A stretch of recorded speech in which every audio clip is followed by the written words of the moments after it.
मैं 100% श्योर हूँ कि आप सभी चाहते हो कि आप सभी का नाम हो, लोग आपको जाने, लोग आपका नाम जाने, आपको पहचाने कि आप कौन हो, क्या करते हो और आपका बहुत बड़ा नेटवर्क हो, ताकि ये हर एक इंसान की इच्छा होती है। सो वेलकम है आप सभी का इस वीडियो में। आज मैं आपको कुछ ऐसे टिप्स बताऊँगा जिसको अप्लाई करने के बाद आप ज़िंदगी में बहुत ही अच्छे लोगों को अपनी तरफ अट्रैक्ट कर सकते हो और अपने जीवन में आगे बढ़ सकते हो। बिना किसी देरी के चालू करते हैं हम वीडियो को। ठीक है, my self the business Baba, welcome है आप सभी का हमारे इस छोटे से यूट्यूब चैनल पर। आज हम एक बुक है जिसका नाम है लोक व्यवहार हिंदी में, और अंग्रेजी की बात करें तो how to win friends and influence people. ठीक है, ये लिखी गई है डेल कार्नेगी के द्वारा, बहुत ही अच्छे राइटर हैं। सो हम जानते हैं इसके चैप्टर फर्स्ट को। चैप्टर की हेडिंग बहुत ही शानदार है, जिसको पढ़ने के बाद आप जीवन में अप्लाई करोगे ना तो आपको ऐसा लगेगा कि मानो 50-60% आपने काम कर लिया पहले चैप्टर में ही, यानी लोगों को अपनी तरफ अट्रैक्ट कर लिया, नेटवर्क आपका इंक्रीज हो जाएगा। इसमें लिखा है आलोचना से बचें, इससे सुधार नहीं होता। साधारण सा इसका अर्थ है, दोबारा बताता हूँ, ध्यान से सुनिए। आलोचना से बचें, इससे सुधार नहीं होता। अब मान लीजिए फॉर एग्जांपल कि हम क्या करते हैं, जनरली अपने ब्रदर को, सिस्टर को, जो भी फैमिली में है, कोई भी है, फ्रेंड है, हम उसको डांटते हैं ताकि वो बंदा सुधर जाए, यानी कि उसकी आलोचना करते हैं। बल्कि अगर देखा जाए तो आलोचना करने से सामने वाले पर्सन में कभी भी सुधार नहीं होता। आपने जस्ट 1 मिनट आंखें बंद करें और पास्ट में जाके देखो कि जब भी आपने किसी को डांटा, क्या उस बंदे में कोई सुधार आया? नहीं आया। भले ही वो बाहर से वो काम कर रहा है, लेकिन उसका मन उस काम में नहीं लग रहा, तो वो नेगेटिव वाइब्रेशंस के साथ उस काम को कर रहा है, जो कि उसके लिए भी अच्छा नहीं है और ना ही हमारे लिए है। तो स्पष्ट यहाँ पर लिखा गया है, आलोचना नहीं करनी, चाहे कितना भी स्थिति खराब हो, चाहे कुछ भी हो जाए, आपने किसी की बेइज्जती, आलोचना नहीं करनी कि जनाब आप गलत हो, आपने ये गलत किया, आपने ऐसा नहीं करना चाहिए था, फलां फलां फलां। आगे हम इसमें और भी बहुत सारे एग्जाम्पल्स हैं जिनको हम समझेंगे, और समझने के बाद आपको 100% क्लैरिटी आ जाएगी कि ये एक छोटी सी लाइन आपकी ज़िंदगी में कितना बड़ा बदलाव ला सकती है। चलते हैं आगे। अब ये कहते हैं डेल कार्नेगी जी, अगर आप अपने जीवन से निराश हो चुके हैं तो दिल से कुछ काम करें, यानी कि कोई भी ऐसा काम करें जो आपको बहुत ही अच्छा लगता हो। अपने दिल से कोई भी काम करें। मान लीजिए आपको राइटिंग अच्छी लगती है, सिंगिंग, घूमना, ट्रैवलिंग, वट कुकिंग, जो भी आप करना चाहते हो करो, वट एवर यू कैन। उसी के लिए जिए और मरे, यानी उस स्पेसिफिक काम के लिए आपको जीना है और उसी के लिए मरना है। निश्चित ही आपको वह खुशी मिलेगी जिसकी आप तलाश कर रहे हैं। यानी आप किसकी तलाश कर रहे हो? देखो, हर एक इंसान की इस धरती पर आने के बाद ये तमन्ना होती है कि वो खुश रहे, उसे खुशी मिले, और आपकी और मेरी भी कहीं ना कहीं यही एक डिज़ायर है कि हम सभी खुश रहें। तो आपको वो खुशी कब मिलेगी? जब आप कोई भी काम है जो आप दिल से करेंगे। ठीक है, एक एग्जाम्पल है जिन्होंने एक्सप्लेन किया है, तो ये न्यूयॉर्क का एक एग्जाम्पल है। 7 मई 1931 पुलिस और एक दोषी आदमी के बीच मुठभेड़ चल रही थी, यानी कि बहुत ही ज़्यादा, यानी कॉम्प्लेक्शन चल रहा था।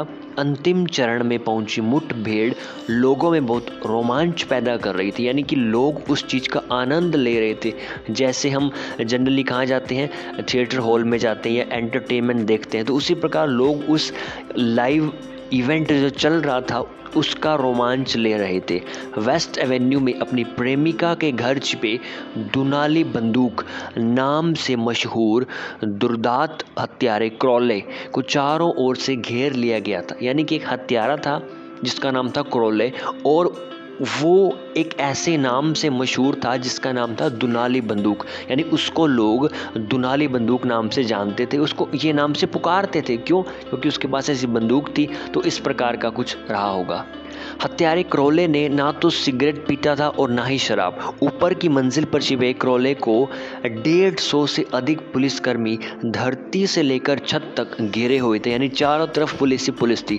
पुलिस ने छत को भेद कर आंसू गैस, यानी कि टीयर गैस जो होती है, ठीक है, आपने मूवीज में देखी होगी, कि इस्तेमाल से इस दुर्दांत हत्यारे को निकालना चाहा, यानी पुलिस की कोशिश थी कि इसको जिंदा निकाल लिया जाए।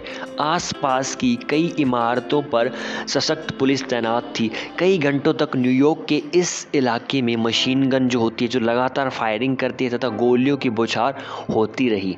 एक कुर्सी के पीछे छिपा क्रॉले पुलिस पर लगातार गोलियां बरसा रहा था। ये भी जनाब किसी से कम नहीं था, ये भी अपनी तरफ से पूरी गोलियां बरसा रहा था। तो सामने से भी फायरिंग हो रही थी, दोनों तरफ फायरिंग चल रही थी और इस नज़ारा ये जो था इसका सभी लोग आनंद ले रहे थे। इससे पहले न्यूयॉर्क शहर के लोगों ने ऐसा नज़ारा संभवतः ही देखा हो, इसलिए हज़ारों लोग इस मुठभेड़ का रोमांच उठा रहे थे, क्योंकि लाइव परफॉर्मेंस थी। जैसे कि क्रिकेट मैच लाइव चलता है उसी प्रकार ऐसी पहली बार उन्होंने देखा था, तो बहुत ज़्यादा भीड़ आसपास के इलाकों में इकट्ठी हो चुकी थी। आखिर क्रॉले को पुलिस ने पकड़ लिया। लास्ट में फाइनल जो होता है आप सभी को पता है कि पुलिस पकड़ ही लेती है, चाहे वो कितना ही बदमाश क्यों ना हो। बाद में पुलिस कमिश्नर ईपी मलरूनी, नाम से हमें कुछ नहीं करना, हमें सिर्फ इस चीज़ को समझने की क्या बातें चल रही है, तो आप भी इस चीज़ को ध्यान से सुने, ठीक है। क्रॉले न्यूयॉर्क के इतिहास में अब तक के सबसे खतरनाक अपराधियों में से एक था, यानी कि सबसे टॉप मोस्ट जिसे हम बोलते हैं वांटेड, ठीक है, उस प्रकार। वह इतना चौकन्ना और चालाक था कि आहट मिलते ही, यानी कि जैसे ही उसको पता चलता कि कुछ होने वाला है, तो वहाँ से वो फाड़ी हो जाता या कहीं और चला जाता या वो किसी को भी वहाँ पर मार देता था। दुनाली बंदूक उर्फ गोले, जब पुलिस गोलियां बुछार कर रही थी तब उसने एक चिट्ठी लिखी, मेरी शर्ट के नीचे एक बड़ा दयालु, इस चिट्ठी को ध्यान से सुनिए, परंतु दुखी दिल है। मेरी शर्ट के नीचे एक बड़ा दयालु परंतु दुखी दिल है, एक ऐसा कोमल दिल जो किसी को भी नुकसान नहीं पहुंचाना चाहता। उसके घावों से लगातार बहते खून के निशान उस चिट्ठी पर भी लग गए।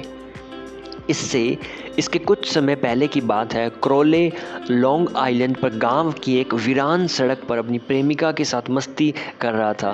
तभी एक पुलिस वाला उसकी कार के पास पहुंचा और लाइसेंस दिखाने को कहा। सिर्फ इतनी सी बात बोली, ठीक है। इतने पर ही जो बेरहम क्रॉले ने अपनी रिवॉल्वर निकाली और पुलिस वाले के सीने को गोलियों से छलनी कर दिया। यानी छोटी सी बात पर इतना गुस्सा आया कि पुलिस वाले को ही मार दिया। उसी समय पुलिस वाला मरकर ज़मीन पर गिर गया तो क्रॉले ने एक और गोली उसके सीने में दाग दी। वहीं बेरहम क्रॉले कह रहा था उस लेटर में, जो भी वो लिख रहा है, मेरी शर्ट के नीचे एक दयालु परंतु दुखी दिल है, ऐसा दिल जो किसी भी प्राणी को नुकसान नहीं पहुंचाना चाहता। यानी इन सभी बातों से हमें यही सीखने को मिलता है कि कोई भी इंसान अपनी तारीफ ही चाहता है। तारीफ तारीफ तारीफ तारीफ तारीफ, ये अपने दिमाग में छाप लीजिए। कोई भी इंसान हो, चाहे वो नरेंद्र मोदी हो, चाहे वो गरीब इंसान हो, सभी तबके के लोग ये चाहते हैं कि उनकी तारीफ की जाए, आलोचना किसी की भी ना की जाए। ये एक इंसान की साइकोलॉजिकल फैक्टर होता है जिसे आप नकार नहीं सकते, ना आप और ना मैं। क्रॉले को उसके बेरहम कारनामों के लिए मृत्यु दंड मिला, यानी कि डेथ टू पनिशमेंट जो होती है, यानी कि डेथ जो होती है वो मिले, ठीक है। जब उसे सिंग सिंग कारावास में फांसी के लिए ले जाया जा रहा था तो उसने कहा, यह लोगों की जान लेने की नहीं, खुद को बचाने की सजा है। अब ये बात उसने क्यों बोली ये हमें सभी को नहीं पता। अगर आपको पता है तो आप कमेंट्स में ज़रूर बताएं। इस कथा का सारांश यह है कि क्रॉले अपने किसी भी अपराध के लिए खुद को कसूरवार नहीं मानता था। आप मानते हैं कि अपराधियों में यह असामान्य सी बात हो सकती है क्या? तो ये कहानी सुनिए। तो हम आगे बढ़ रहे हैं थोड़ा सा एक नई कहानी की ओर, तो आप इस वीडियो को लगातार देखते रहें क्योंकि आगे बहुत ही सस्पेंस आपको यहाँ पर मिलेगा। अपनी ज़िंदगी के सुनहरे दिन मैंने लोगों के दुख दर्द दूर करने, उन्हें सुखी बनाने में खपा दिए, यानी सारा समय लोगों को सुख देता रहा, लेकिन बदले में मुझे क्या मिला? सिर्फ गालियाँ और पुलिस के लुका छिपी ये चीज़ें। ये विचार अमेरिका में शिकागो के सबसे कुख्यात दोषी अल कैपेनो के, ये भी एक प्रकार का दोषी था जो अभी जस्ट हमने कहानी सुनी, वो भी एक दोषी की कहानी थी, ठीक है।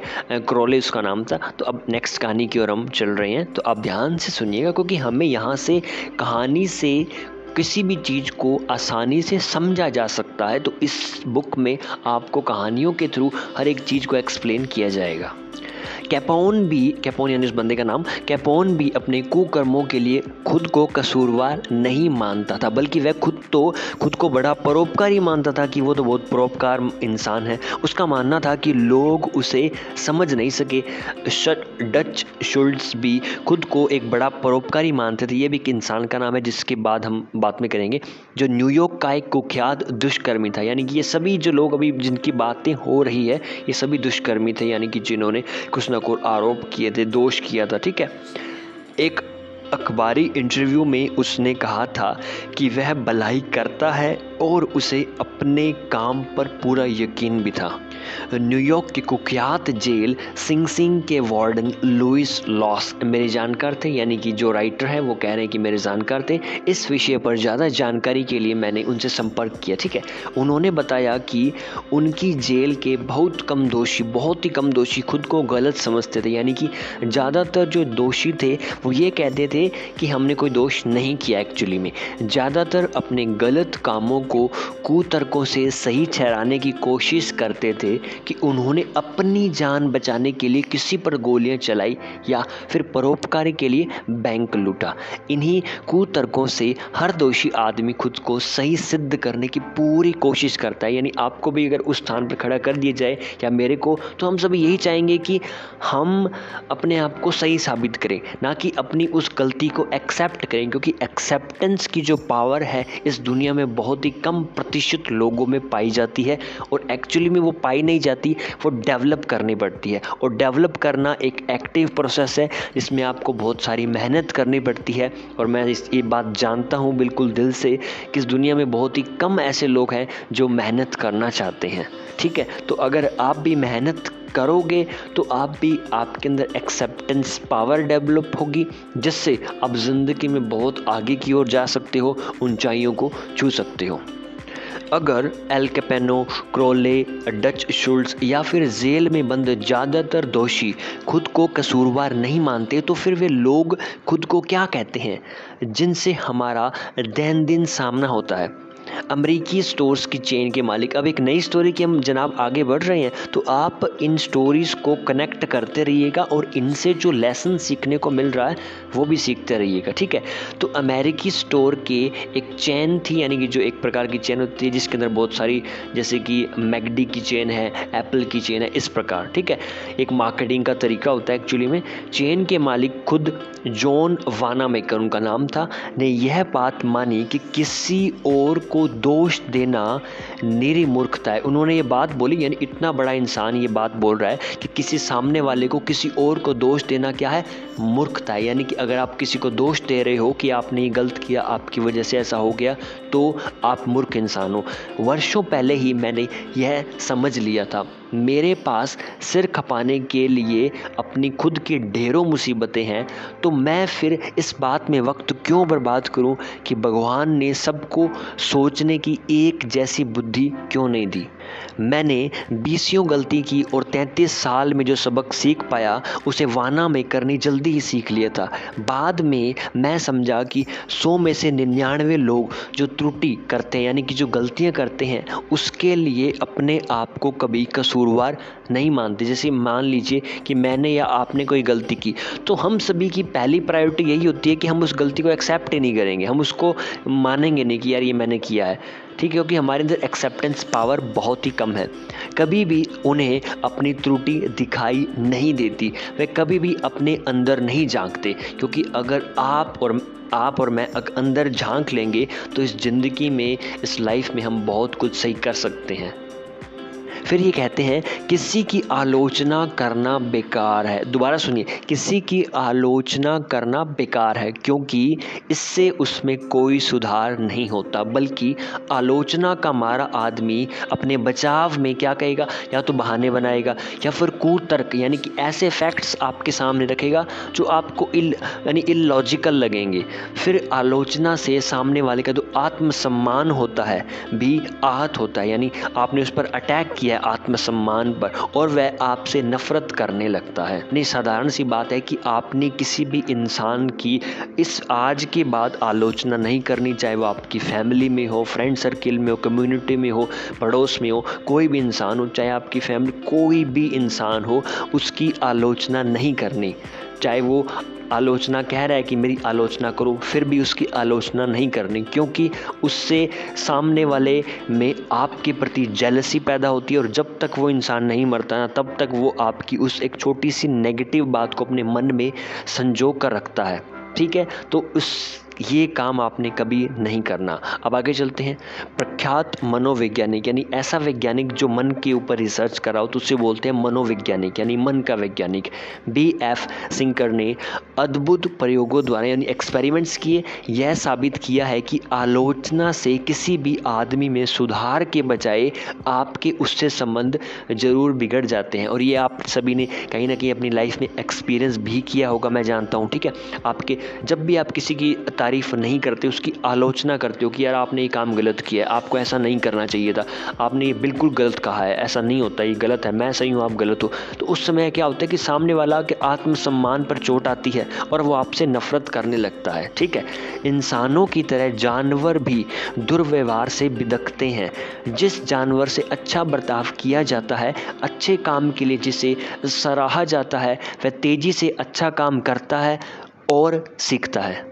यानी इंसानों में तो ये चीज़ पाई जाती है कि आप किसी का अगर उसके आत्मसम्मान को आहत पहुंचाओगे, उसकी आलोचना करोगे, तो उसके रिलेशन आपके साथ बिगड़ जाएंगे। उसी प्रकार जानवरों में भी ये चीज़ देखने को मिलती है कि जब आप किसी जानवर को बहुत तारीफ़ करते हो, मान लो उसने आज 10 काम किए, 10 में से एक काम अच्छा किया, उस एक काम की आपने उसकी तारीफ़ की, तो अगले दिन वो एक काम को 5 बार करेगा। क्यों? क्योंकि उसको प्रोत्साहन मिल रहा है, उसको शाबाशी मिल रही है। तो ये एक ह्यूमन नेचर होता है, एक साइकोलॉजिकल नेचर होता है, जिसको जो हमारी स्पीशीज़ है वो फॉलो करती है। ठीक है, हमारा माइंड कुछ इस प्रकार से भगवान ने बनाया है। तो अगर आपके सामने कोई भी व्यक्ति है, उसने भले ही दिन में गलत काम किए हो कितने भी, लेकिन एक तो अच्छा काम किया होगा, आपने करना यूँ है कि उस एक अच्छे काम को पहले तो आपने देखना है कि कौन सा अच्छा काम उस बंदे ने किया है। तो उस एक अच्छे काम के प्रति उस बंदे को सराहो, उसको बोलो कि आपने बहुत अच्छा काम किया, मज़ा आ गया, उसकी खुले दिल से आपने तारीफ़ करनी है। तो वो क्या करेगा, अगले दिन उस काम को 3-4 बार और करके दिखाएगा, क्योंकि उसे प्रोत्साहन मिल रहा है, उसे लोग अच्छी अच्छी बातें कह रहे हैं, उन्हें उसे मोटिवेट कर रहे हैं ना। तो उसी प्रकार जब आप आलोचना करते हो तो उससे सामने वाले का फ़ायदा नहीं होता, आप दोनों का ही नुकसान होता है। और बल्कि जब आप तारीफ़ करोगे ना, तो वो ऑटोमेटिकली गंदे कामों की तरफ से ध्यान हटा देगा और ऑटोमेटिकली अच्छे काम करने लग जाएगा। क्यों करेगा? साइकोलॉजी समझते हैं, क्योंकि अच्छे काम जब वो कर रहा है तो लोग उसे शाबाशी दे रहे हैं, उसकी फैमिली उसे अच्छा मान रही है, उसको ब्लेसिंग्स दे रही है, तो वो कहेगा यार यही काम मुझे करना चाहिए ना। तो वो काम फिर वो ऑटोमेटिकली उसका ध्यान दूसरी तरफ जाएगा ही नहीं। तो ये एक साइकोलॉजिकल नेचर होता है। महान मनोचिकित्सक हैस सेलियर का भी कथन है, आलोचना से परिजन यानी कि जो हमारे रिलेटिव्स होते हैं, सहकर्मी, मात हितों, मित्रों, कर्मचारियों इत्यादि सभी का मनोबल यानी कि मन के अंदर जो एक फोर्स होता है मनोबल, वो टूटता है। जो सुधार आप चाहते हैं वैसा कुछ भी नहीं होता। हर आदमी आलोचना से डरता है, हर आदमी तारीफ चाहता है। यानी कि इन्होंने स्पष्ट शब्दों में कहा, ये कौन है? मनोचिकित्सक है जनाब। आप और मैं तो एक छोटे से स्टूडेंट हैं, ठीक है, लेकिन ये बात कौन बोल रहा है? एक बहुत ही बड़े महान विख्यात मनोचिकित्सक, ठीक है। तो वो कह रहे हैं कि हर आदमी आलोचना से डरता है, यानी दुनिया में कहीं भी चले जाओ आलोचना किसी को भी पसंद नहीं होती, हर आदमी तारीफ चाहता है। तो इस गुण को आपने सीखना है और ज़िंदगी में अप्लाई करना है। मैं गारंटी ले सकता हूँ जनाब, जिस दिन आपने ये रूल अप्लाई कर लिया उसके 1 हफ्ते 10 दिन में, बल्कि मैं कह रहा हूँ उसी दिन आपको रिजल्ट देखने को मिल जाएंगे। चलिए बढ़ते हैं अगले एग्जाम्पल की ओर। एग्जाम्पल बहुत सारे आ रहे हैं मुझे पता है, बट इससे बुक और भी इंटरेस्टिंग बन रही है, राइट? ठीक है, कमेंट्स करते रहिए, लाइक करते रहिए, क्योंकि ज़रूरी है, ये अच्छी चीज़ है और इसको फैलाना आपका कर्म है, और कर्म से ही आपको वापस एक अच्छा रिजल्ट मिलेगा जो आपके लिए पैसा भी लेकर आएगा, वेल्थ लेकर आएगा और हेल्थ लेकर आएगा। अगला एग्जाम्पल है ओक्लाहोमा में एनिड निवासी जॉर्ज बी जॉस्टन, ये नाम छोड़ी, एक इंजीनियरिंग कंपनी में सुरक्षा अधिकारी थे। यानी कि इंसान था जो एक इंजीनियरिंग कंपनी में था। उसके अंदर अगर बात करें तो उसका जो ऑक्यूपेशन था यानी डेजिग्नेशन जिसे बोलते हैं वो था सुरक्षा अधिकारी, यानी सिक्योरिटी वो मैनेजर करता था काम। उनका काम यह देखना था कि फील्ड में जो कार्यरत कर्मचारी हैं, जो वर्कर काम कर रहे हैं, वो अनिवार्यतः हेलमेट पहने हो, यानी कि वो ऐसी फील्ड पर काम करते थे जहाँ से कुछ खतरा था कि उनके सर पर कोई चोट ना आए। पहले वह बिना हेलमेट कर्मचारी पर बहुत बुरी तरह बरस पड़ते थे, यानी कि उनको डांटते थे, फटकार लगाते थे कि ऐसा है वैसा है ये वो, उसे नियम कानून समझाने लगते थे। नतीजा क्या हुआ, कर्मचारी बुझे मन से यानी बिना मन के उनके सामने तो हेलमेट पहन लेते थे, लेकिन जैसे ही वो बाहर जाते इधर उधर होते तो वो हेलमेट उतार देते थे। तब जो बंदा था जॉर्ज, जो सुरक्षा अधिकारी था, जॉर्ज ने एक तरकीब के बारे में सोचा। आगे से वह जब भी किसी कर्मी को, जो सुरक्षा कर्मी हैं, को बिना हेलमेट के देखते तो पूछते कि क्या हेलमेट उनके सर पर ठीक से फिट नहीं हो रहा, क्या वह आरामदायक नहीं है। बातों बातों में वह उसे यह एहसास दिला भी देते थे कि हेलमेट जो है उसकी सुरक्षा के लिए है, बोझ के लिए नहीं है कि यार ये तो बोझ है, नहीं ऐसा नहीं है, सुरक्षा के लिए। परिणाम यह हुआ कि सभी कर्मचारियों को अपनी सुरक्षा का एहसास हुआ और उन्होंने मनमर्जी से हेलमेट पहनने शुरू कर दिए। जॉर्ज के प्रति उनके मन में कोई खटास भी नहीं आई। तो इस कहानी से हमें ये सीखने को मिलता है कि आपने अपने दिमाग का इस्तेमाल करते हुए सामने वाले की आलोचना तो करनी ही नहीं है बिल्कुल भी कि यार आपने ये नहीं पहना, ऐसा नहीं करना चाहिए, ऐसे ये हो जाएगा वो हो जाए, नहीं नहीं नहीं, ऐसा कुछ नहीं। उसकी तारीफ़ करो, तारीफ़ कर बातों बातों में ना उससे अपनी बात कह दो, और उसे बुरा भी नहीं लगना चाहिए और अपना काम भी हो जाना चाहिए। तो इस प्रकार जब आप करोगे ना तो आपके सारे काम बन जाएंगे और आप जीवन में लगातार आगे बढ़ते जाओगे, ऊंचाइयों को छूते जाओगे। आगे बढ़ते हैं दूसरे एग्जाम्पल की ओर। तो यहाँ पर ये कहते हैं कि हम टी पॉट डोम एक नाम है, तेल स्कैंडल का ही ले सकते हैं। सन 1920 के शुरुआती दशक यानी कि 10 सालों में यह खबर समाचार पत्रों की सुर्खियों में छाई रहती थी। स्कैंडल को अमेरिका वासी सदैव ही याद रखेंगे। इस स्कैंडल के कुछ तथ्य इस तरह से है। हार्डिंग के कैबिनेट में मंत्री अल्बर्ट बी फॉल, उनका नाम था अल्बर्ट फॉल, को एल हिल एव टीपोट होम तेल के सरकारी भंडारों को पट्टे पर देना था। ठीक है, तो कुछ ऐसे तेल के भंडार जिन्हें नौसेना के मुस्तकबिल के उपयोग हेतु अलग रख दिया गया था, लेकिन फॉल जो इनके मालिक थे, फॉल ने ना तो इनकी नीलामी की और ना ही इनके टेंडर बुलवाए। उन्होंने तो अपने एक दोस्त था, उनका नाम था डोहेनी, को यह फ़ायदेमंद ठेका प्लेट में सजाकर दे दिया। डोहेनी ने भी फौरन फॉल को $10 लाख लोन के नाम देकर पुरस्कार के रूप में दे दिए। बाद में फॉल ने जिले की यूनाइटेड स्टेट्स मैरीन्स को आदेश दिया कि वह एल हिल जो भंडारों से रिसने वाले तेल का फ़ायदा उठा रहे प्रतियोगियों को वहाँ से हटा दे। प्रतियोगी कंपनियों को बंदूकों के साए में वहाँ से हटाया गया तो उन्होंने हताश होकर कचहरी की शरण ली। फिर तो टीपॉट डोम स्कैंडल का भांडाफोड़ हो गया और हाहाकार मच गई। हॉर्डिंग सरकार पर खतरे के बादल मंडराने लगे। पूरा अमेरिका सिहर उठा। रिपब्लिकन पार्टी का भविष्य अंधेरे में डूबने लगा। अंततः फल ये निकला कि जो मंत्री थे अल्बर्ट बी फॉल को जेल जाना पड़ा।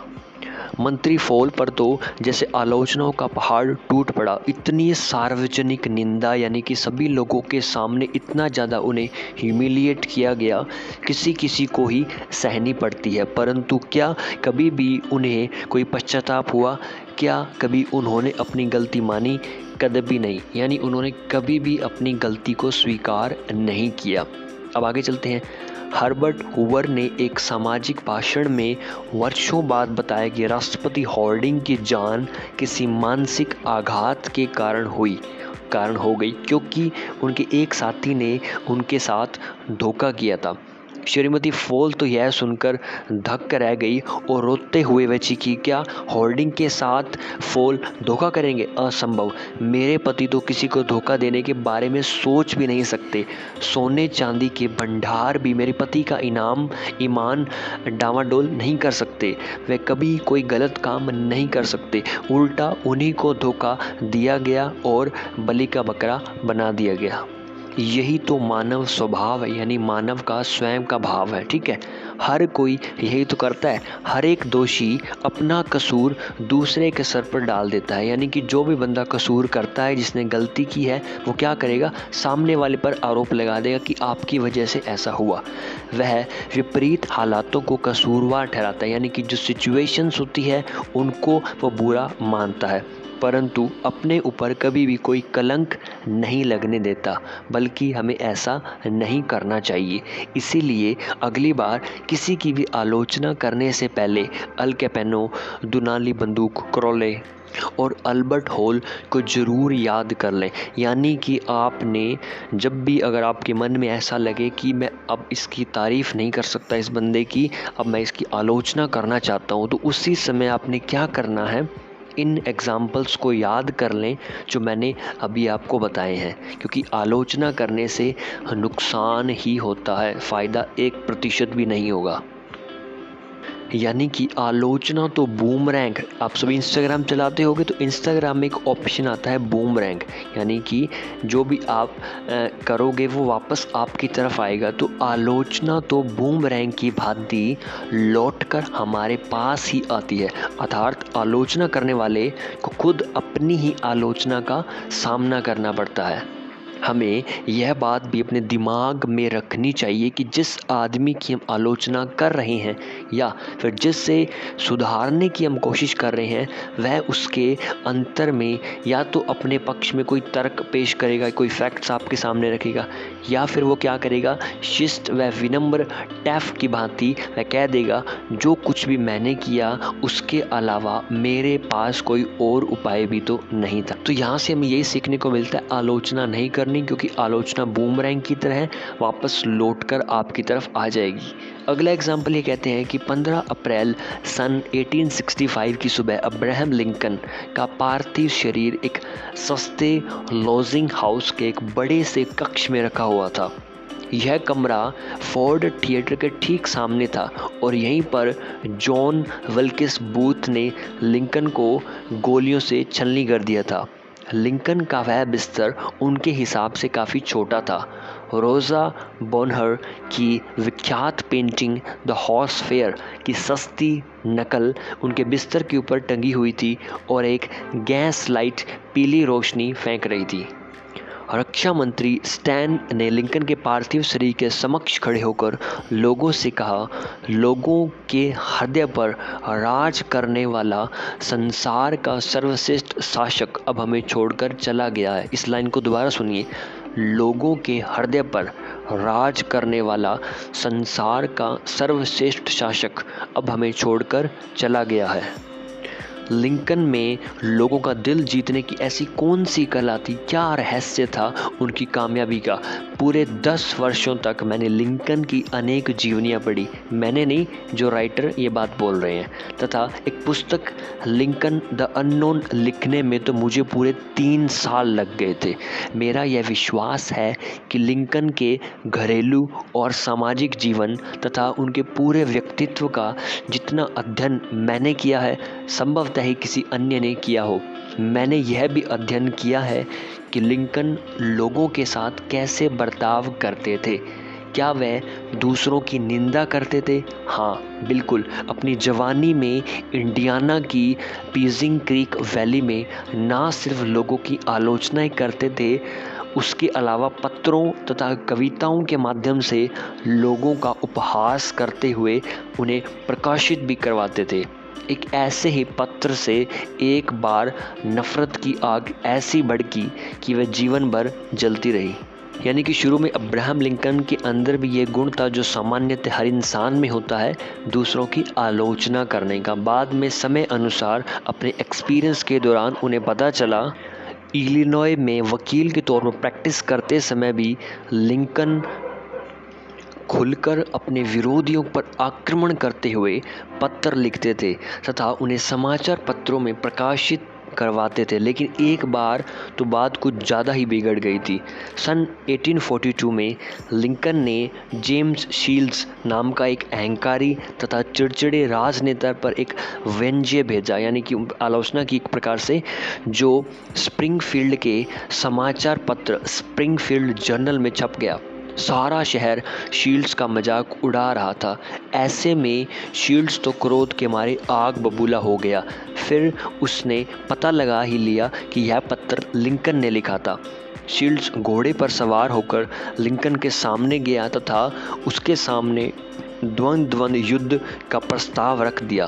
ये एक प्रकार का युद्ध होता है जिसके बारे में मुझे भी ज़्यादा नहीं पता लेकिन लिंकन द्वंद्व युद्ध के पक्ष में नहीं थे, लेकिन अपना आत्मसम्मान यानी ईगो बचाने के लिए उन्होंने ऐसा करना पड़ा। उन्हें कई हथियारों के विकल्प दिए गए और बाहें लंबी होने के कारण लिंकन ने तलवारबाजी को चुना।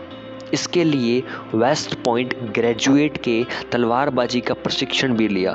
जिस दिन द्वंद्व युद्ध होना था उस दिन शील्ड्स और लिंकन का आमना सामना मिसिसिपी नदी के तट पर हुआ। ऐसे में एक की मौत तो निश्चित थी, लेकिन आखिरी क्षणों में उनके मित्रों के बीच बचाव के कारण जो द्वंद्व युद्ध था वो टल गया, यानी कि नहीं हुआ। हालांकि लिंकन के जीवन की यह सबसे दुखद घटना थी, लेकिन इस घटना से उन्होंने एक सबक भी सीख लिया। इसके बाद उन्होंने कभी भी किसी को अपमानजनक पत्र नहीं लिखा। अब यहाँ पर आप समझ सकते हो कि यार एक लाइफ में सिचुएशन ऐसी आ गई, उस बंदे ने सीख लिया। उसी प्रकार हमें भी इस बुक के थ्रू ये सीखना है कि अपमान नहीं करना किसी का भी और ना ही आलोचना करनी। लोगों का मजाक उड़ाना छोड़ दिया। फिर तो उन्होंने अपने शब्दकोश में से आलोचना शब्द को ही निकाल फेंका। लिंकन ने गृह युद्ध के समय पोटोमैक की सेना के लिए एक के बाद एक कई नए जनरल नियुक्त किए और हर एक जनरल मैक्लेपन, पोप, इनके नाम हैं, सभी ने इतनी बड़ी बड़ी गलतियां की, लेकिन लिंकन हताश होकर फर्श पर इधर से उधर घूमते रहते थे। लेकिन लिंकन, जिनका हृदय दुर्भावनाओं से नहीं बल्कि सद्भावनाओं से भरा पूरा था, एकदम शांत रहे, किसी की भी आलोचना नहीं की। उनके प्रिय शब्द तो ये थे, किसी की भी आलोचना भूल कर भी मत करो, इससे आपको भी आलोचनाओं का सामना करना पड़ेगा। अब जब भी लिंकन की पत्नी तथा दूसरे लोग दक्षिणी प्रांतों की निंदा करते थे तो लिंकन यही कहते थे, उनकी निंदा मत करो, उनके जैसे हालातों में हम भी वैसे ही करते। लेकिन लिंकन के पास लोगों की आलोचना करने के सारे अवसर मौजूद थे। सिर्फ एक उदाहरण से आप यह बात समझ सकते हैं। चलिए आगे बढ़ते हैं। गेटिसबर्ग का युद्ध जुलाई 1863 के पहले 3 दिनों में लड़ा गया।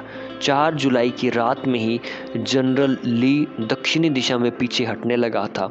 अचानक ही तूफानी बादलों के कारण हुई तीव्र वर्षा ने बाढ़ आ गई। जैसे ही ली अपनी हारी हुई सेना के साथ पोटोमैक पहुंचा तो उसने देखा कि सामने तो बाढ़ के उफनती हुई नदी है जिसे पार करना असंभव है और उसके पीछे विजेता यूनियन आर्मी है। ली चारों ओर से फंस चुका था, बचने का कोई रास्ता ही नहीं था। लेकिन लिंकन भी यह समझ गए थे कि यह भगवान की कृपा से मिलकर एक सुअवसर था। ली की सेना तो पराजय करने का सुनहरा मौका जिससे युद्ध फौरन समाप्त हो सकता था। इसी आशा में लिंकन ने जनरल मिड को यह आदेश दिया कि वे युद्ध से संबंधित कोई बैठक ना बुलाए, सीधे ली की सेना पर हमला कर दे। लिंकन ने अपने आदेशों को टेलीग्राफ कर दिया तथा एक परिचायक को मिड के पास भेजकर फौरन कार्रवाई करने के लिए कहा। लेकिन जनरल मिड ने लिंकन के आदेश के विरुद्ध काम किया। मना करने के बावजूद उसने सैन्य सभा की एक बैठक बुलाई। वह ली पर हमला करने से झिझक रहा था और इस बात के लिए उसने बहाने बनाकर लिंकन को टेलीग्राफ कर दिया कि वह ली पर हमला नहीं कर सकता। फिर बाढ़ का पानी भी उतर गया और ली अपनी सेना के साथ सुरक्षित नदी पार कर गया। लिंकन का जो क्रोध था वो 7वें आसमान पर था, यानी कि बहुत ज़्यादा था। लिंकन अपने बेटे के सामने चीख चीख कर कह रहे थे, हे भगवान, इसका क्या मतलब है? दुश्मन पूरी तरह हमारे कब्जे में था। कितना सुनहरा अवसर था, हमें तो सिर्फ अपने हाथ फैलाकर उसे पकड़ना था और फिर भी हमने उसे नहीं पकड़ा। मेरी बात किसी ने नहीं मानी। हालात हमारे अनुकूल थे तथा ली के प्रतिकूल। अगर मैं वहाँ होता तो ली हमारे शिकंजे में होता और मैं खुद उसे अपने हाथों से कोड़े मारता। याद रहे, अपनी ज़िंदगी के इस पड़ाव में लिंकन अत्यंत शील संयत थे तथा उनकी भाषा बहुत संयमित एवं शिष्ट होती थी। अपार निराशा के बीच लिंकन ने मिड को यह पत्र लिखा। सन 1863 की बात है। लिंकन द्वारा लिखा गया यह पत्र गंभीर आलोचनाओं से भरा पूरा था। मेरे प्रिय जनरल, मुझे लगता है कि आप ली के बच निकलने को गंभीरता से नहीं ले रहे हैं। वह पूरी तरह हमारे जाल में था और उसको बंदी बना लेने से यह युद्ध समाप्त हो जाता। लेकिन अब तो युद्ध ना जाने कब तक चलेगा। जब आप नदी के इस पार ही ली पर हमला नहीं कर पाए तो आप ऐसा कैसे कर पाएंगे। अब तो ली नदी के उस पार सुरक्षित है और आप अपनी 2/3 से अधिक सेना को नदी के उस पार नहीं ले जा सकते। यह बात तो एकदम तथ्यहीन थी।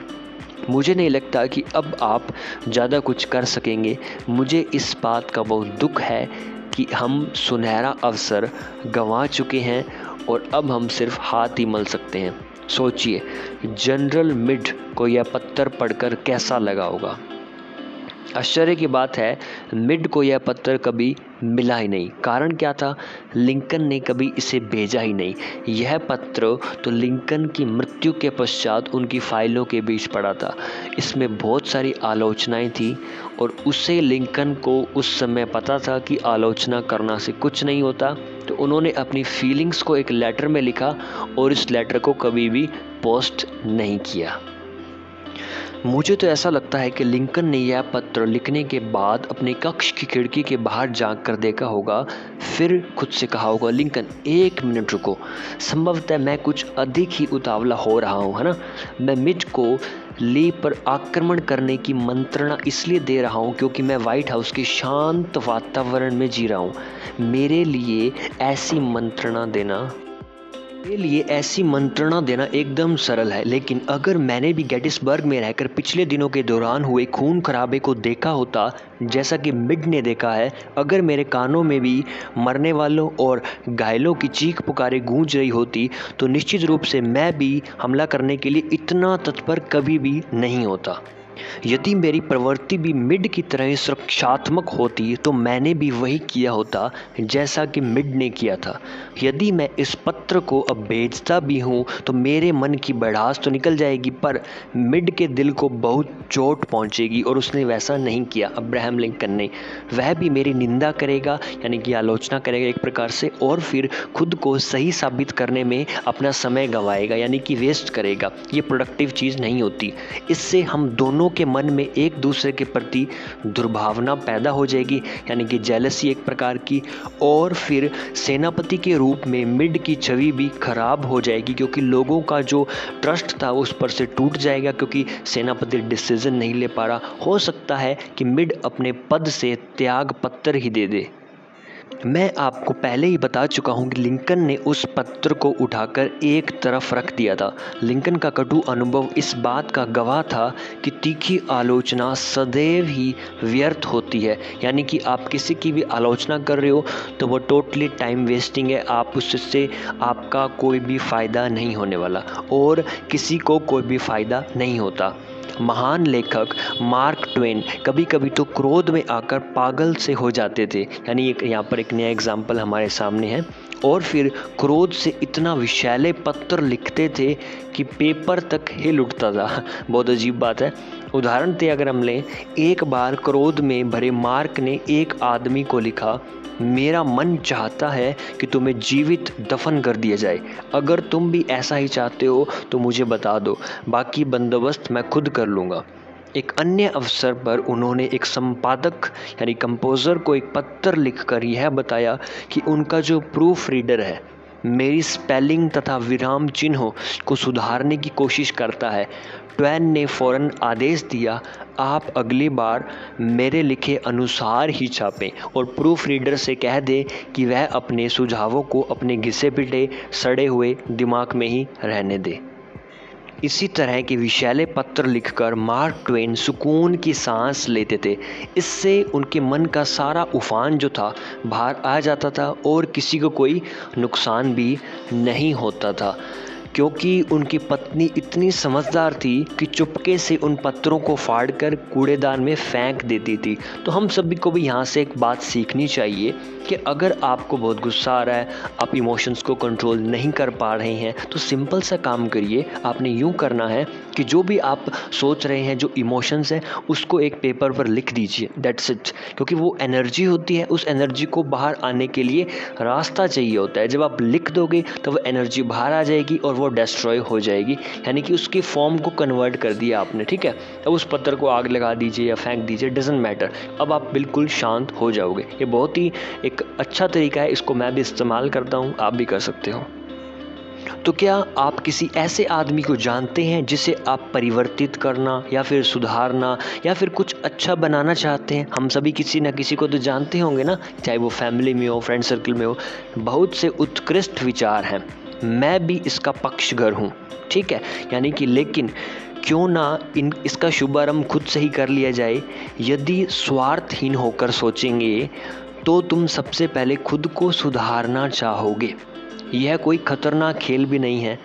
दार्शनिक कन्फ्यूशियस ने भी कहा था, अपने पड़ोसी की छत पर पड़ी बर्फ़ के बारे में शिकायत तब तक मत करो जब तक कि आपके खुद के घर की सीढ़ियाँ साफ़ ना हो। यानी इनके कहने का एक ही मतलब था कि सबसे पहले आप अपने घर में झांकिए, ठीक है, अपने घर को साफ़ करिए, फिर किसी को राय दीजिए, दैट्स इट। चलिए आगे बढ़ते हैं। एक बार अपनी जवानी में मैंने रिचर्ड हार्डिंग डेविस नामक लेखक की एक मूर्खतापूर्ण पत्र लिखा, क्योंकि उन दिनों मैं सभी को प्रेरित करने की नाकाम कोशिश में लगा रहा था। मैं लेखकों के बारे में एक पत्रिका के लिए लेख तैयार कर रहा था तथा मैंने डेविस से उनके काम करने की शैली के बारे में पूछा। कुछ दिनों पहले ही मुझे एक पत्र मिला जिसके आखिर में लिखा था, डिक्टेट किया गया लेकिन पढ़ा नहीं गया। इस वाक्य ने मुझे बहुत प्रेरित किया। मैं सोचने लगा कि इसका लेखक निश्चित ही कोई महान तथा व्यस्त आदमी होगा, तभी तो उसने ऐसा लिखा है। अब मेरी मूर्खता देखिए, मैं व्यस्त बिल्कुल भी नहीं था, लेकिन रिचर्ड हार्डिंग डेविस पर रोब मारना चाहता था। इसीलिए मैंने भी अपनी छोटी सी चिट्ठी के आखिर के शब्दों में लिखकर भेज दिए, डिक्टेट किया गया लेकिन पढ़ा नहीं गया। उसने तो मेरे पत्र का उत्तर तक देना मुनासिब नहीं समझा, बल्कि मेरे ही पत्र के आखिर में एक पंक्ति और जोड़कर लौटती डाक से मेरे पास भिजवा दिया, आपके बैड मैनर्स का तो कोई उत्तर भी नहीं है, ठीक है। यानी उन्होंने आलोचना की थी एक प्रकार से, वह सही था। त्रुटि मेरी ही थी और इसके लिए मेरी निंदा भी होनी चाहिए थी, लेकिन अपनी त्रुटि होते हुए भी मुझे बहुत ख़राब लगा। 10 वर्षों बाद जब मैंने श्रीमान डेविस की मौत का समाचार सुना, तब भी मेरे दिमाग में वही विचार घूम रहा था, उन्होंने मेरी बेइज्जती की थी। यानी एक बात सोचिए, जिस इंसान ने आपकी बेइज्जती की है, वो जब मर भी जाता है तब भी उसका जो नेगेटिव विचार था, जिसने आपकी आलोचना की थी, उस थॉट वो आपके दिमाग में तब तक रहता है जब तक वो इंसान मर भी नहीं जाता, यानी मरने के बाद भी रहता है। तो ये बात आप सोच सकते हो कि आलोचना करना कितना नुकसानदायक आपके लिए साबित हो सकता है, इसलिए कभी भी मत करना। अब यदि हम में से कोई भी किसी के लिए अपने मन में नफ़रत या द्वेष की मनोदशा पैदा कर लेता है, तो यह दशकों तक चलती रहती है, यानी कि बहुत लंबे समय तक, और संभवतः उस आदमी की मौत के बाद भी यह समाप्त नहीं होती। तो इसके लिए हमें सिर्फ इतना करना चाहिए कि हम कुछ गिने चुने शब्दों में उस आदमी की आलोचना कर दें, चाहे हमारी आलोचना तार्किक हो या अतार्किक। यानी कि कुछ शब्दों में 1-2 शब्द हैं कि जो भी आप कहना चाहते हो बिल्कुल लो वाइब्रेशन के नहीं होने चाहिए, हाई वाइब्रेशन होने चाहिए। सामने वाले को अपनी गलती भी पता चल जाए और आपका भी काम हो जाए। जब भी अन्य लोगों के साथ मेल जोल बढ़ाएं, उनके साथ व्यवहार करें, तो सदैव यह बात अपने दिमाग में रखनी चाहिए कि हमारा सामना सिर्फ तार्किक बुद्धि वाले लोगों के साथ नहीं होगा। हर आदमी में कुछ भावनात्मक गुण अवश्य होते हैं, यानी इमोशंस होते हैं, कुछ खामियां भी जरूर होती है, गर्व भी होता है, तो अहंकार भी होता है, यानी हर एक इंसान के अंदर सारी चीज़ें होती है। आगे बढ़ते हैं। अंग्रेजी साहित्य के महान उपन्यासकार थॉमस हार्डी ने कटु आलोचना के कारण ही तो उपन्यास लेखन से संन्यास ले लिया था। अंग्रेजी कवि की बात करें, थॉमस चैटरटन की आत्महत्या की वजह भी तो निंदा ही थी। अपनी जवानी में अति अशिष्ट रह चुके बेंजामिन फ्रैंकलिन आगे जाकर इतने कूटनीतिक बन गए, इतने व्यवहार कुशल बन गए कि उनको फ्रांस राजदूत के रूप में भेजा गया था। आखिर क्या था उनकी कामयाबी का रहस्य? उनका कथन था, मैं किसी के भी विषय में खराब नहीं बोलूँगा, हर किसी के बारे में सिर्फ अच्छी बात ही बोलूँगा। ये शब्द किसके हैं? ये शब्द है बेंजामिन फ्रैंकलिन के, जो बहुत ही महान एक व्यक्ति हैं। तो आप इन बातों से सीखिए कि ये क्या कह रहे हैं कि मैं किसी के बारे में गलत नहीं बोलूँगा, सिर्फ अच्छी बात ही बोलूँगा। और देखिए जनाब, हर इंसान में कोई ना कोई क्वालिटी तो होती ही है, तो उसकी तारीफ़ करिए और आगे बढ़िए। तो बुराई करना, निंदा करना, शिकायत करना, आलोचना करना, ये सब करना बहुत आसान होता है। कोई बेवकूफ़ी ऐसा कर सकता है, या फिर यूँ कहें कि ज़्यादातर बेवकूफ़ यही तो करते हैं। लेकिन लोगों को समझने तथा उनको माफ़ करने के लिए आदमी को बहुत समझदारी तथा संयम की ज़रूरत होती है, पेशेंस की ज़रूरी, समझदारी, अंडरस्टैंडिंग की ज़रूरत होती है। और ऐसे बहुत ही कम प्रतिशत लोग हैं इस दुनिया में जो इन बातों को समझते हैं और वो महान इंसान बन जाते हैं। अगर आप भी महान बनना चाहते हो तो आपको प्रैक्टिस करनी पड़ेगी, क्योंकि प्रैक्टिस आपको परफेक्ट कर देगी, परफेक्शन के रास्ते पर ले जाएगी। कार्लाइल ने इसीलिए तो कहा था, महान आदमी छोटे लोगों के साथ व्यवहार करने में अपनी महानता का परिचय देते हैं। यानी कि जो बड़े बड़े लोग हैं, महान, हम जिनको मानते हैं, वो जब छोटे आदमी से बात करते हैं तो उनकी बात कॉन्वर्सेशन में पता चल जाता है कि ये आदमी कितना डाउन टू अर्थ है या नहीं, कितना महान है। चलिए बढ़ते हैं अगले एग्जाम्पल की ओर। एक प्रसिद्ध टेस्ट पायलट बॉब हूवर, उनका नाम था, आमतौर पर एक एयर शो में प्रदर्शन करते थे। एक बार वह सैन डिएगो से एयर शो में भाग लेने के पश्चात लॉस एंजलिस में अपने घर की ओर लौट रहे थे। अचानक ही हवा में 300 फीट की ऊंचाई पर दोनों इंजन बंद हो गए। कुशल तकनीक से उन्होंने हवाई जहाज़ को नीचे उतार लिया, क्योंकि काफ़ी प्रैक्टिस कर रखी थी, तो टेक्निकली उन्होंने धीरे धीरे करके अपने प्लेन को लैंड करवा दिया। लेकिन इससे किसी आदमी को चोट भी नहीं आई। हाँ, जहाज़ का तो काफ़ी नुकसान हो गया, आपको पता ही है, क्योंकि बिना इंजन के गाड़ी चल रही है तो नुकसान करेगा। नीचे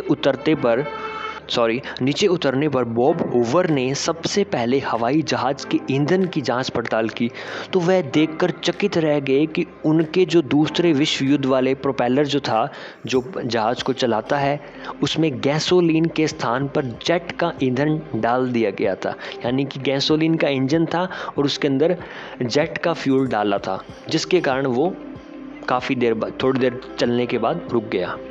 फिर उन्होंने उस मैकेनिक के बारे में पता लगाया जिसने उनके हवाई जहाज़ की सर्विस की थी।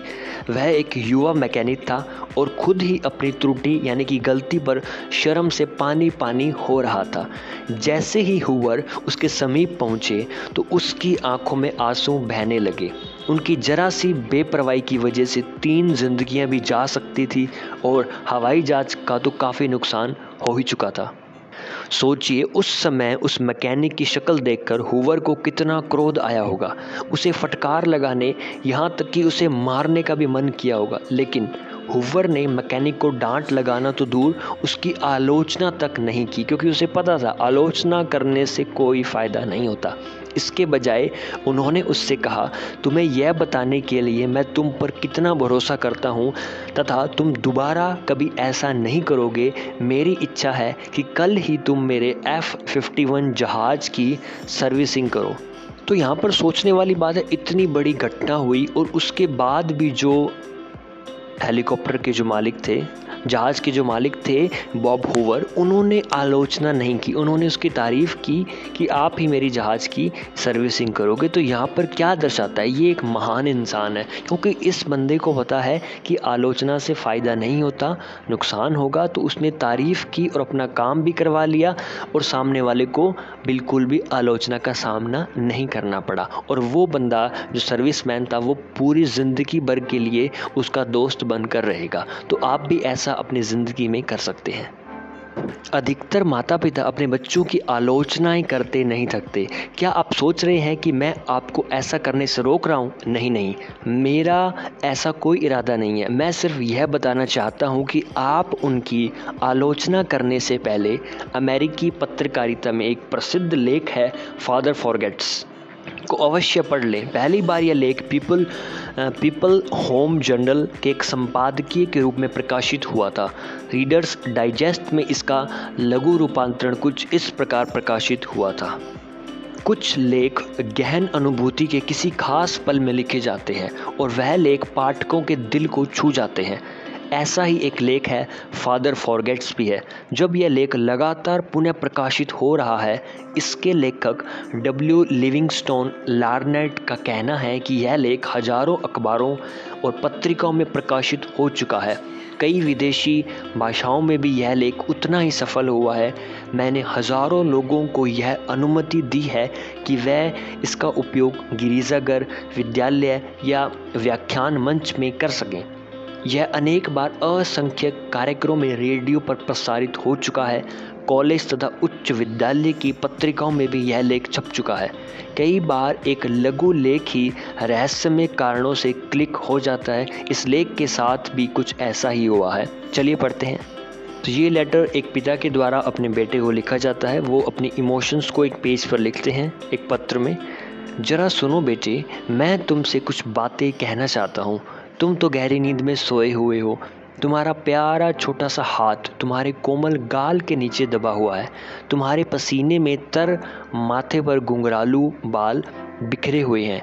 मैं अकेला हूँ और चुपचाप तुम्हारे कक्ष के भीतर आया हूँ। अभी कुछ मिनटों पहले मुझे बहुत पछतावा हुआ जब मैं लाइब्रेरी में अखबार पढ़ रहा था। इसीलिए तो मैंने आधी रात के समय किसी दोषी आदमी की तरह तुम्हारे बिस्तर के पास खड़ा हूँ। यह वह बातें हैं जिनके बारे में मैं सोच रहा था। बेटे, आज मैंने तुम पर बहुत क्रोध किया था। जब तुम विद्यालय जाने के लिए तैयार हो रहे थे तो मैंने तुम्हें खूब डांट पिलाई थी। तुमने तौलिए की जगह पर्दे से अपना मुंह पोंछ लिया था। तुम्हारे गंदे जूते देखकर भी मैं तुम पर क्रोधित हुआ था। सारा फर्श तुम्हारे द्वारा बिखेरी गई चीज़ों से भरा पड़ा था। इसके लिए भी तुम्हें बहुत कोसा था। जब तुम नाश्ता कर रहे थे तब भी मैंने तुम्हें भला बुरा कहा था, कारण तुमने खाने की मेज पर खाना बिखेर दिया था। खाते समय तुम्हारा मुंह खुला था और चपड़ चपड़ की आवाज़ आ रही थी। तुम्हारी कोहनियाँ मेज पर थी। तुमने टोस्ट पर कुछ ज़्यादा ही मक्खन लगा दिया था। सिर्फ इतना ही नहीं, मेरे दफ्तर जाते वक्त भी तुम खेलने जा रहे थे और तुमने मुझे गुड बाय डैडी बोला था। तब भी मैंने तुम्हें गुस्से में टोक दिया था, ज़रा अपना कॉलर तो ठीक कर लो। दफ्तर से लौटने पर भी मैंने देखा कि तुम अपने साथियों के साथ मिट्टी में खेल रहे थे। तुम्हारी जुराबों में छेद हो गए थे और तुम्हारे कपड़े बहुत गंदे थे। मैं अपने क्रोध पर काबू नहीं रख पाया और तुम्हारे साथियों के सामने ही तुम्हें अपमानित कर दिया था। ज्ञात है जुराबें कितनी महंगी हो गई हैं, कपड़े कितने कीमती हैं। जब खुद अपनी कमाई से खरीदोगे ना तब पता चलेगा। यही सब तो मैंने कहा था। और एक पिता अपने बच्चे का इससे अधिक दिल किस तरह दुखा सकता है। तुम्हें तो याद ही होगा, रात को जब मैं लाइब्रेरी में पढ़ रहा था और तुम मेरे कक्ष में आए थे तो तुमने कितने सहमे हुए और आतंकित थे। तुम्हारी आंखों में झलक रही थी तुम्हारे सीने की चोट। तब भी मैंने अखबार के ऊपर से देखते हुए पढ़ने में रुकावट डालने के लिए तुम्हें बुरी तरह झड़क दिया था। कभी तो चैन से जीने दिया करो। और तुम दरवाजे पर ही भूत बन गए थे। तुम कुछ भी बोले नहीं थे, मेरे पास भागकर आए थे और मेरे गले में अपनी बाहें डाल ली थी और मुझे प्यार किया था और फिर गुड नाइट डैडी कहकर एकदम गायब हो गए थे। तुम्हारी नन्ही बाहों की पकड़ ऐसी मजबूत थी कि वह यह एहसास करा रही थी कि इतनी उपेक्षा के बावजूद तुम्हारे मन मंदिर में खिला प्रेम रूपी पुष्प अभी तक मुरझाया नहीं है।